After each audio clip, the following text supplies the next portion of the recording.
During my gap year from college, I fell deeply in love with a woman I met while working a part-time job. She was about the age of my mother.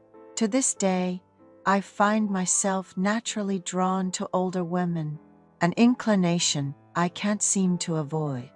I had taken a year off after my junior year of college. With graduation looming, I faced the daunting prospect of entering the job market unprepared.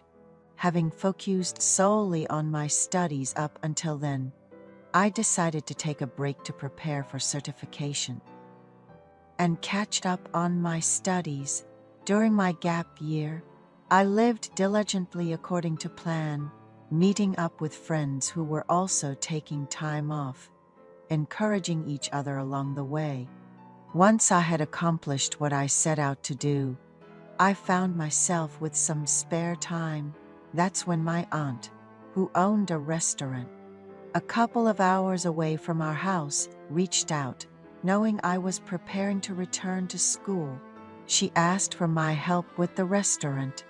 Despite the restaurant's reputation as a culinary destination, attracting customers from far and wide, I hesitated, anticipating the hard work it entailed.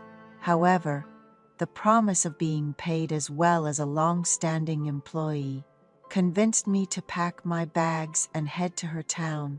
Working in the restaurant was relentless.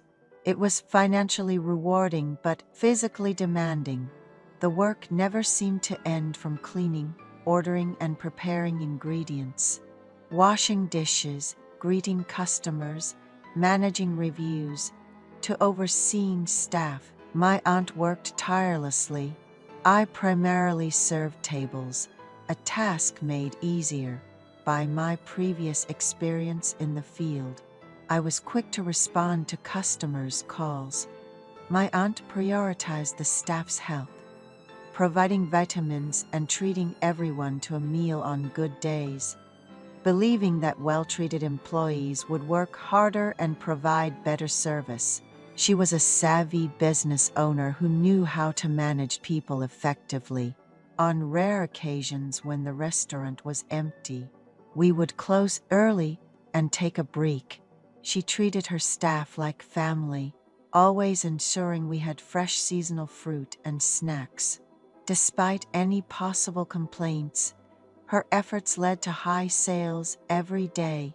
Now, let me tell you about my Aunt Annalise, who left a lasting impression on me. When I arrived at her restaurant, Aunt Annalise was in her late 40s. My aunt worked in the kitchen. I heard she's been on her own since her husband left. She got married young, and her kids are all grown up now, working and living their own lives. She mentioned that her children are financially independent, so she could work just for fun if she wanted. But she's healthy and still wants to work hard as long as she's able. I didn't have any friends at my aunt's restaurant, and after finishing work, I found myself bored. But I knew I'd be going home soon, so instead of trying to make a girlfriend, I just surfed the internet or played some games to cool off. There was this one day at Aunt Annalise's restaurant. After I got used to the restaurant work, I decided to stay overnight in the adjacent living quarters. Aunt Annalise told me I could help myself to the main course leftovers if I got hungry late at night. That evening, I was sitting in the restaurant, drinking beer with my meal. Preparing to close, Aunt Annalise saw me drinking alone and suggested we chat, saying it looked lonely to drink by myself. Aunt Annalise was not only good in the kitchen, but she was also a beauty that would make customers take a second look when she was in the dining area. I thought it was amazing how such a beauty spent her day in front of a hot stove. Aunt Annalise then grabbed several bottles of beer from the fridge and started telling her story. She met her husband in her early 20s and got pregnant, which led to their marriage. The first few years were truly happy. Then one day, A woman called her, claiming she had been with her husband since her late teens, knew about their marriage, and now wanted her man back. It turned out her husband had been seeing another woman all this time, and this woman acted as if she were his wife, which was shocking to Aunt Annalise. Her husband had been leading a double life with this woman since high school.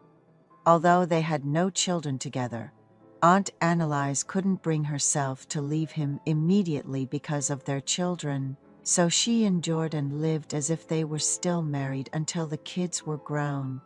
Despite having no other skills to be financially independent, her husband shamelessly spent nights at the other woman's house, while Aunt Annalise did whatever jobs she could to support and educate their children. Thankfully, her daughters grew up well, graduated from college, and landed jobs in reputable companies. The day her youngest daughter got accepted into college, Aunt Annalise threw the divorce papers at her husband. Aunt Annalise's husband left without a word of apology, simply declaring that he was leaving because the kids were grown and he wouldn't be paying child support. He never looked back. Her daughters, still affected by their father's lack of affection, refused to even mention him. After that, Aunt Annalise focused solely on her daughters, and it's been a bit over a year since she started working at the restaurant. She treats her staff incredibly well, often giving unexpected bonuses that really help out with the household expenses. It angers me to think about it, leaving such a wonderful woman for a first love. As a man, it feels utterly wrong.